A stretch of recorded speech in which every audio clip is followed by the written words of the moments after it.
Hello प्यारे बच्चों, कैसे हो आप सभी। मैं अशोक कुमार यूपीएससी के इस फाउंडेशन बैच में आपका स्वागत करता हूं। और यूपीएससी के साथ साथ सभी गवर्नमेंट जो के लिए भी ये सफिशिएंट है। जैसे कि हम आपको 2 लेक्चर दे चुके हैं और आपने उसका रिवीजन भी अच्छी तरीके से कर लिया होगा। तो आइए आज स्टार्ट करते हैं एक नए चैप्टर की। तो जो ये हमारा लेसन चल रहा है, ये कौन सा चल रहा है? जियोमॉर्फोलॉजी, जीईओ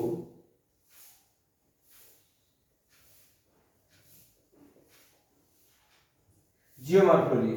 तो ये लेसन कौन सा है? लेसन ये 1 है, ठीक है। और इसका पार्ट कौन सा चल रहा है? ये पार्ट 3 है। आज पार्ट 3 है। तो आज के टॉपिक है आपका, वो है डिसकंटिन्यूटी। क्या है? डिसकंटिन्यूटी।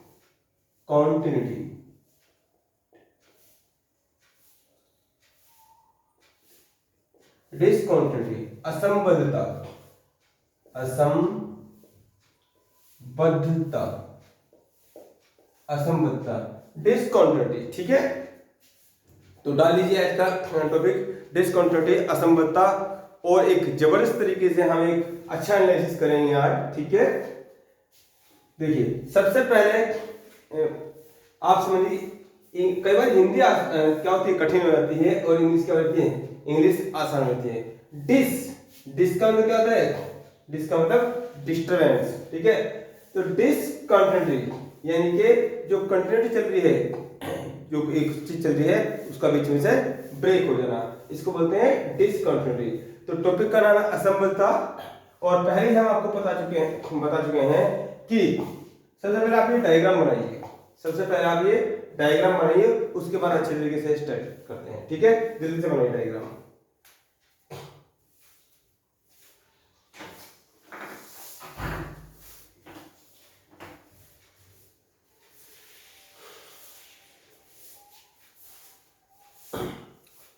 अच्छा, बन गया होगा आपका डायग्राम, ठीक है। आप स्क्रीनशॉट भी ले सकते हैं इसका। मैं समझाता हूँ डायग्राम क्या है। ये डायग्राम वही है, ये डायग्राम वही है जो हमने क्या है, सुएज ने आपको अर्थ को बताया था। क्या बताया था? अर्थ को बताया था कि अर्थ जो है, इनर पार्ट को हम क्या कहेंगे? क्रस्ट कहेंगे।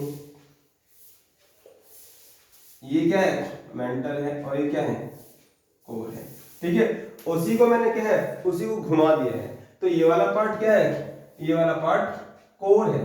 ये वाला पार्ट, ये बीच का लाइन अलग है, तो ये वाला पार्ट क्या है? कोर है पूरा।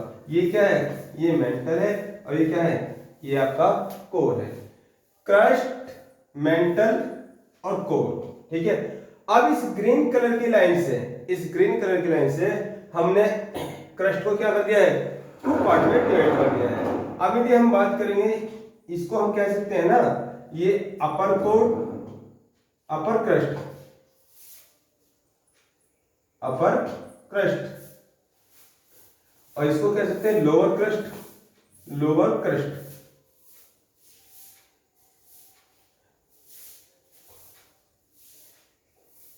क्रस्ट, इसको कह सकता हूं अपर मेंटल,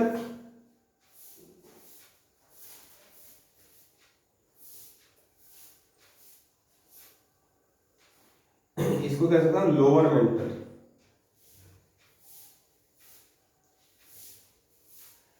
ये क्या है?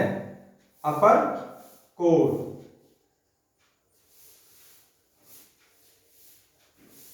ये क्या है? Lower core. बस क्या किया है, इस चित्र को मैंने घुमा दिया है और इस सीधी डंडी को क्या कर दिया है हमने, इसको तिरछा कर दिया है। तो ये क्या है, इसके माध्यम से हम समझ रहे हैं कि डिसकंटिन्यूटी क्या है। तो देखिए, डिसकंटिन्यूटी क्या है, जब क्रस्ट के गुण मेंटल में दिखाई देने लगे या अपर क्रस्ट के गुण लोअर क्रस्ट में दिखाई देने लगे, कि एक परत के गुण दूसरी परत में विद्यमान हो, तो इस प्रकार की चीज को, वो परत क्या होगी? वो संक्रमित परत होगी। क्या होगी? ये ग्रीन कलर की लाइन है, ये मैंने लाइन जरूर खींच दी है, लेकिन एक्चुअली ये क्या है, ये बहुत बड़ा क्षेत्र है भाई। अपर क्रस्ट तो 0 से लेकर 100 किलोमीटर की है, ठीक है। हमने बताया यहाँ पर 0 से लेकर 100 किलोमीटर तक क्या है, ये क्रस्ट है। और 100 किलोमीटर से लेकर 1000 किलोमीटर तक क्या है, ये आपका मेंटल है, और 1000 किलोमीटर से लेकर और 6371 किलोमीटर तक ये क्या है, ये कोर है। लेकिन यहीं पर 11 किलोमीटर की गहराई पर जाकर देखते हैं तो जो गुणधर्म यहां दिखाई देते हैं वही गुणधर्म यहां भी दिखाई देते हैं, लेकिन ये क्या है, ये ग्रीन वाला पोर्शन संक्रमित है। तो इस संक्रमण पोर्शन को क्या कहेंगे, असंबद्धता कहेंगे भूगोल की भाषा में, ठीक है। तो डायग्राम बन गया आपका। अब इस पे नोट करते हैं, इसमें अब आप नोट कीजिए।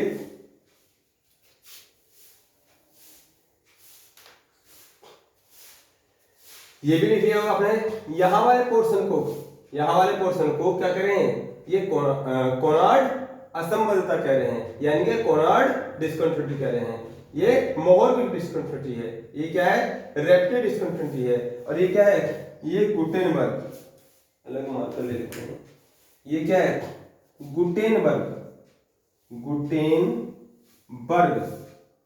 असंबद्धता। और ये क्या है, लेहमन असंबद्धता, ठीक है,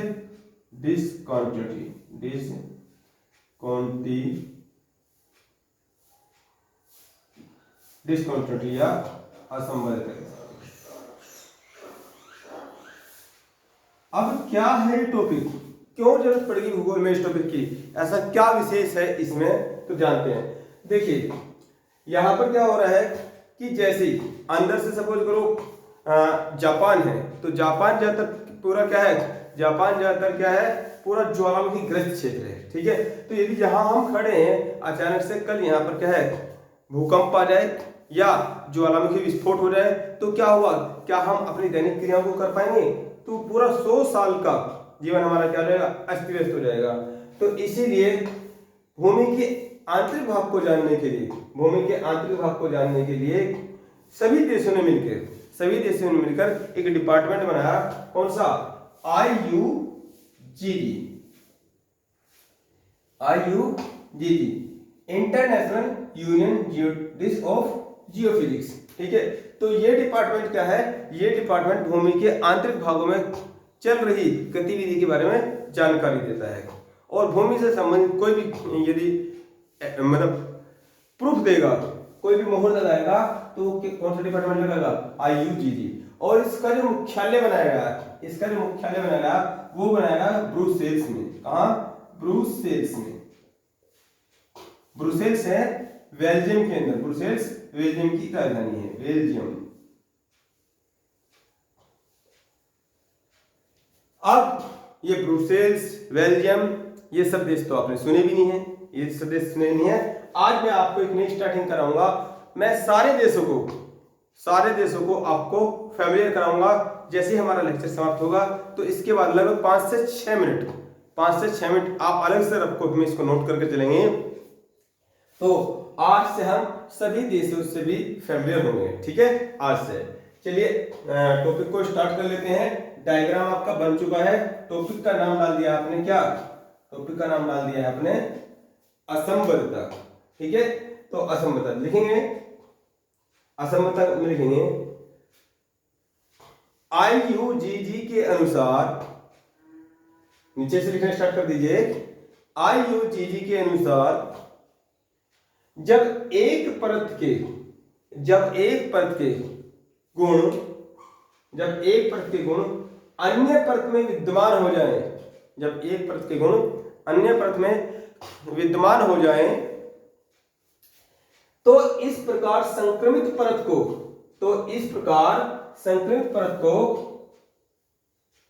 असंबद्धता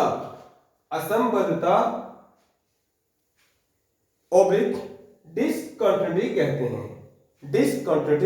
कहते हैं। नीचे नोट करके लिखेंगे, IUGG के बारे में लिखेंगे, IUGG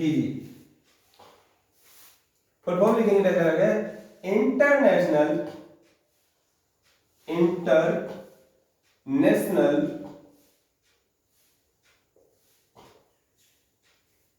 union of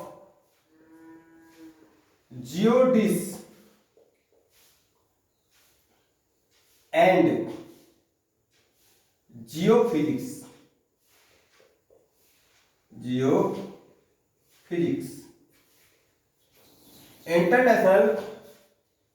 international union of geodesy and geophysics. ठीक है, यह विभाग समस्त संसार में, पृथ्वी के आंतरिक भागों के विषय में, शोध करता है। पृथ्वी के आंतरिक भागों के विषय में शोध करता है। और इसका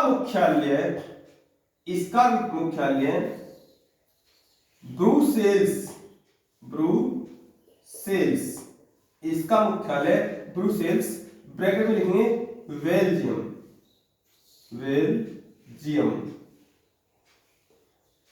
इसका मुख्यालय बेल्जियम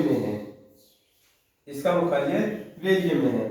अलग से नीचे लिख लेंगे फ्रांस के ऊपर। बेल्जियम कहाँ है? फ्रांस के पास है ना। फ्रांस देश सबको याद रहता है, तो फ्रांस के पास में है। ठीक है,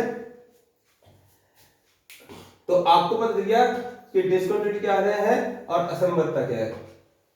अब लिखेंगे संपूर्ण पृथ्वी पर, नीचे लिखेंगे लाइन से, संपूर्ण पृथ्वी पर असंबद्धता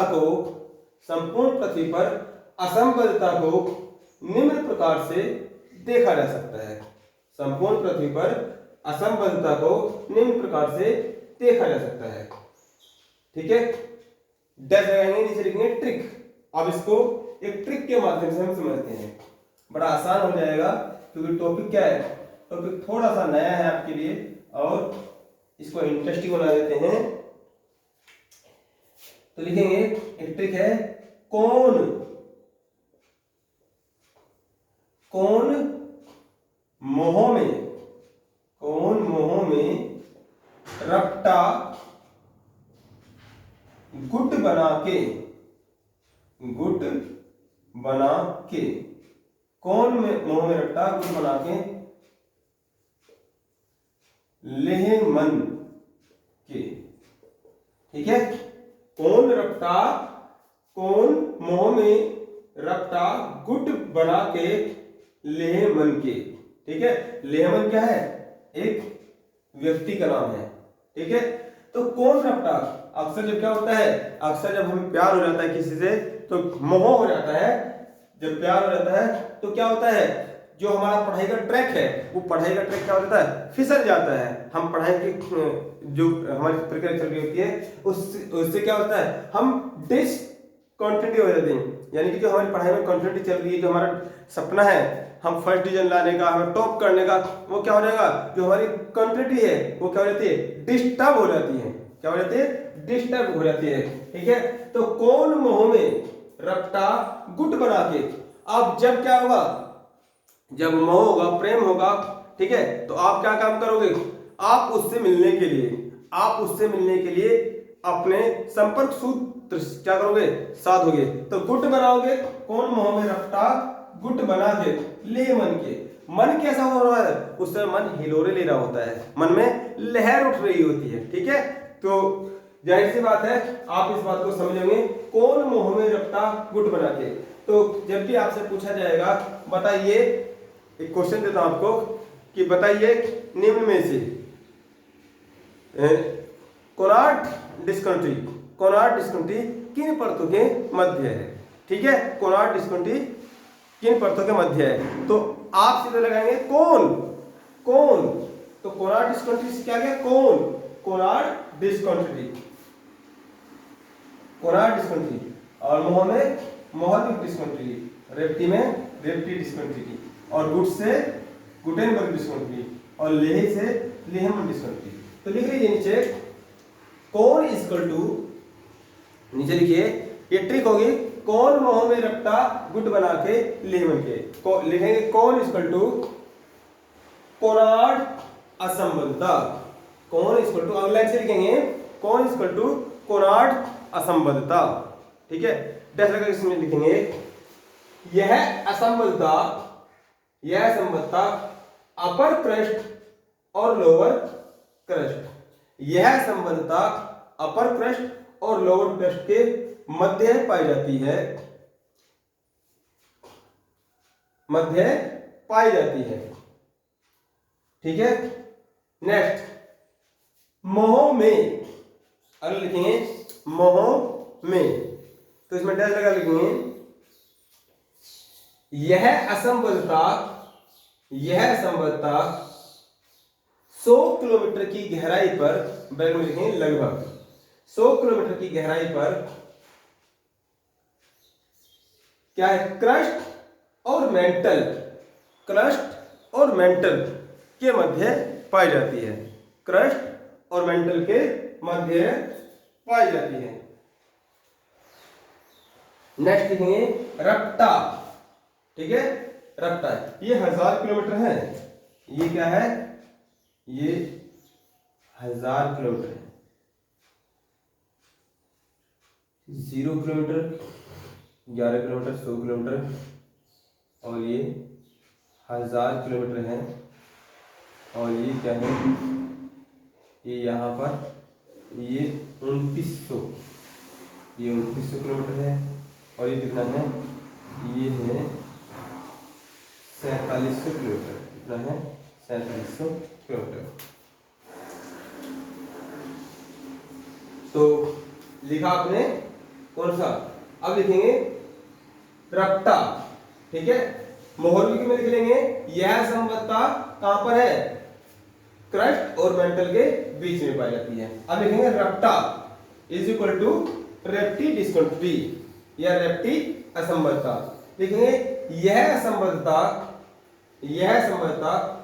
अपर मेंटल और लोअर मेंटल के बीच में पाई जाती है, अपर मेंटल और लोअर मेंटल के बीच में पाई जाती है। नेक्स्ट, गुटेनबर्ग असंबद्धता, गुटेनबर्ग असंबद्धता, तो यह असंबद्धता लिखेंगे गुट बना के, नेक्स्ट क्या लिखेंगे, गुट बना के इज इक्वल टू गुटेनबर्ग असंबद्धता। तो यह असंबद्धता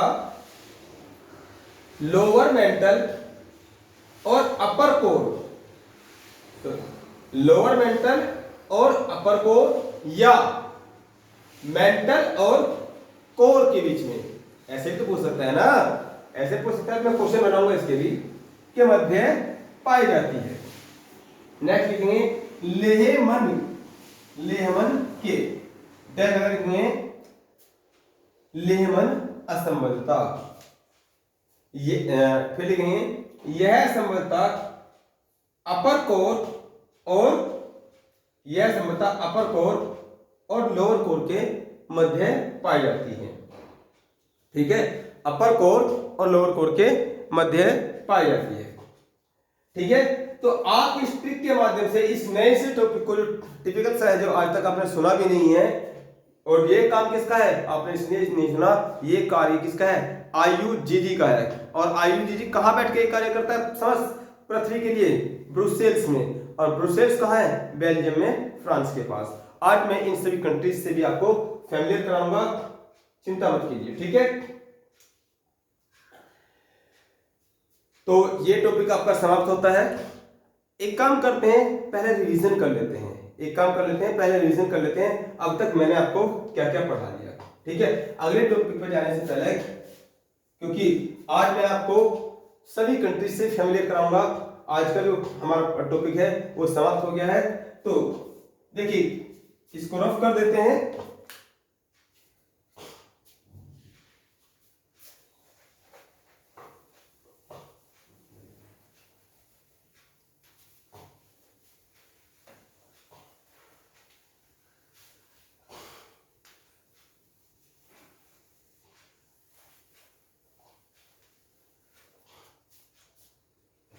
देखिए बेटे, रिवीजन का कार्य आपका डेली होना चाहिए। सबसे पहले हमने क्या टॉपिक पढ़ा है, सबसे पहले हमने ज्योग्राफी स्टार्ट किया है। ठीक है, सबसे पहले हमने ज्योग्राफी स्टार्ट किया है, और ज्योग्राफी हमने जाना कि ज्योग्राफी में जियो और ग्राफी दो शब्दों को तोड़ कर पढ़ते हैं। तो इसका मतलब होता है द अर्थ, और ग्राफी का मतलब होता है टू स्टडी। ठीक है, यानी कि पृथ्वी के बारे में स्टडी करना ही ज्योग्राफी कहलाएगा। क्या कहलाएगा? ज्योग्राफी। और इस बात को कहने वाले कौन थे? इरास्टोथनीज साहब थे। नेक्स्ट बात हमने क्या पढ़ा? नेक्स्ट बात पढ़ा हमने जियोमॉर्फोलॉजी।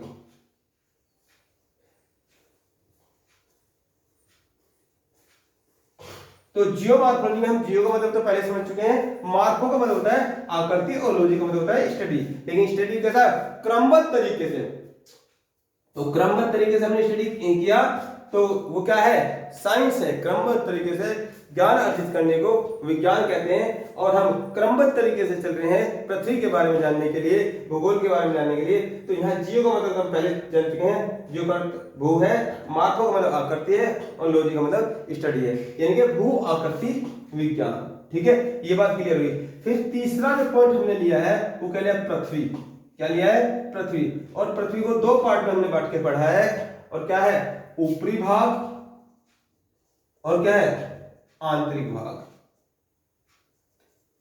ठीक है, ऊपरी भाग और आंतरिक भाग। यदि ऊपरी भाग के विषय में हम जानकारी आपसे जुटाना चाहें तो ऊपरी भाग को हमने क्या पढ़ा था? ऊपरी भाग को हमने पढ़ा था ये पर्वत है, ये पठार है, ये मैदान है, ठीक है, और यहाँ पर मानव भी रहता है, यहाँ पर जल भरा हुआ है। तो ये सब क्या है? ऊपरी भाग। तो ऊपरी भाग में हमने देखा, तो हमने देखा कि ऊपरी भाग में ये जो स्थलखंड है, जो हम महाद्वीप वाला क्षेत्र कहते हैं, तो सबसे पहले यदि कुछ बना है तो महाद्वीप और महासागर बने हैं। इस प्रकार से ऊपरी भाग को देखा जाए तो तीन प्रकार से डिवाइड करके हम क्या कर सकते हैं? स्टडी कर सकते हैं। तो हमने बताया प्राथमिक प्रकार के उच्चावच, द्वितीयक प्रकार के उच्चावच और तृतीयक प्रकार के उच्चावच। प्राथमिक प्रकार के उच्चावच में हम क्या रखते हैं? महाद्वीप और महासागर को रखते हैं। द्वितीय प्रकार के उच्चावच में हम पर्वत, पठार, मैदान इन सबको रखते हैं। और तृतीय प्रकार के उच्चावच में नदी, अपक्षय और अपर्दन को रखा गया है। ठीक है, उसके बाद हम आंतरिक भाग की ओर मूव किया हमने। तो आंतरिक भाग में हमने क्या देखा कि आंतरिक भाग में हम इसको पृथ्वी को दो प्रकार से डिवाइड करके पढ़ रहे हैं। और एक प्रकार क्या है? एक प्रकार है प्राकृतिक तत्वों के आधार पर, प्राकृतिक तत्वों के आधार पर, और एक अप्राकृतिक तत्वों के आधार पर। तो प्राकृतिक तत्वों के आधार पर यदि आप देखते हैं प्राकृतिक तत्व, तो प्राकृतिक तत्वों के आधार पर थोड़ा टाइट हो गया,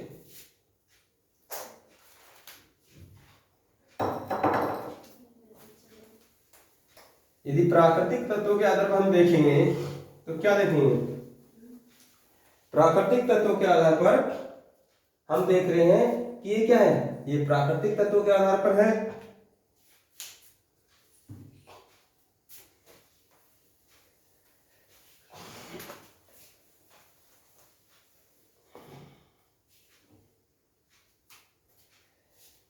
प्राकृतिक तत्वों के आधार पर स्वेज हमारी हेल्प करने के लिए कौन है? स्वेज। और स्वेज ने बताया कि ये क्या है? ये क्रस्ट है, ये मेंटल है, और ये क्या है?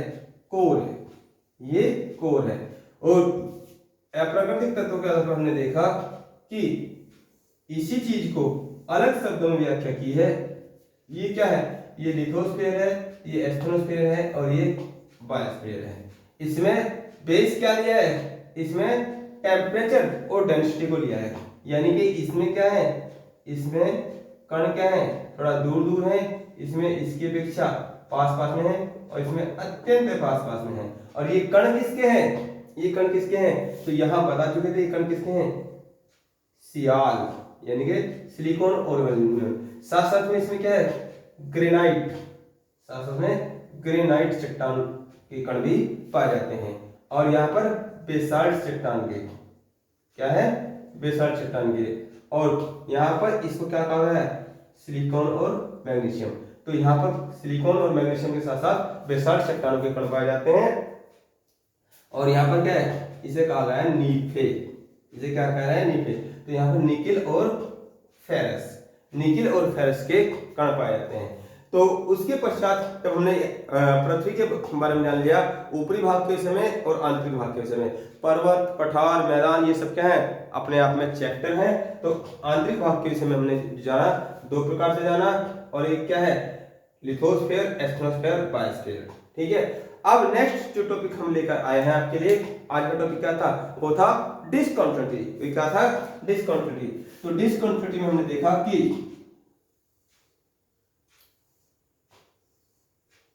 यहां से, ठीक है, यहां से हमने क्या देखा कि ये वाला पोर्शन क्या है, क्रस्ट है, ये वाला पोर्शन क्या है, मेंटल है, ये वाला पोर्शन क्या है, कोर है। तो आईयूजीजी डिपार्टमेंट ने बताया कि यदि एक परत के गुण दूसरी परत में विद्यमान हो जाए तो वो परत क्या कराएगी, संकरित परत कराएगी। लेकिन जैसे 11 किलोमीटर की गहराई में देखते हैं तो 11 किलोमीटर की गहराई में जाने पर क्या होता है, यहाँ पर क्रस्ट, जो ऊपरी क्रस्ट वाला पोर्शन है, ये क्रस्ट वाला पोर्शन है, इसमें भी क्या है, इसमें भी टेम्परेचर अलग पाया जाता है, ठीक है, डेंसिटी अलग पाई जाती है। तो इस प्रकार के यहाँ वाले पोर्शन को, यहाँ वाले पोर्शन को, यहाँ वाले पोर्शन को, यहाँ वाले पोर्शन को, यहाँ वाले पोर्शन को हम अलग अलग असंबद्धता के नाम से जानेंगे। तो एक ट्रिक बता दिया आपको, कौन मोह में रपटा गुट बना के लेह मन से, उसके मन में क्या हो रहे हैं, लहर ले रही है कि मैं अपने मीत से मिलूंगी, मैं अपने मीत से मिलूंगी, मैं अपने मितवा से मिलूंगी, ठीक है। ये क्या है, कोनार्ड डिस्कंटिन्यूटी। ये क्या है, कोनार्ड डिस्कंटिन्यूटी, ये मोहरविक डिस्कंटिन्यूटी, ये रेप्टी डिस्कंटिन्यूटी, ये गुटेनबर्ग डिस्कंटिन्यूटी, और ये क्या है, लेहमन डिस्कंटिन्यूटी, ठीक है। तो आज का ये लेक्चर यहीं पे समाप्त करते हैं, क्योंकि ये टॉपिक वाइज चल रहा है। अभी मैं जस्ट इसके बाद आपको, क्योंकि यहाँ पर एक बात क्या है, आईयूजीजी का डिपार्टमेंट क्या है, ब्रुसेल्स में है, ब्रुसेल्स में है। और ब्रुसेल्स किसकी राजधानी है, ये बेल्जियम। तो आज से मैं आपको, क्योंकि आगे चल के इस प्रकार के देश आते रहेंगे जिनके बारे में आपको जानकारी नहीं है, तो आज से ही मैं आपको देशों से भी क्या करा देता हूँ, फैमिलियर करा देता हूँ। डेली लगभग 5 से 7 मिनट का लेक्चर होगा हमारा, डेली 5 से 7 मिनट का लेक्चर होगा। उसमें हम क्या पढ़ेंगे, कंट्रीज को भी साथ साथ में क्लियर करते हुए चलेंगे, ठीक है। तो अभी आता हूँ, लगभग 10 मिनट बाद आपको एशिया महाद्वीप से आज स्टार्टिंग करेंगे, ठीक है।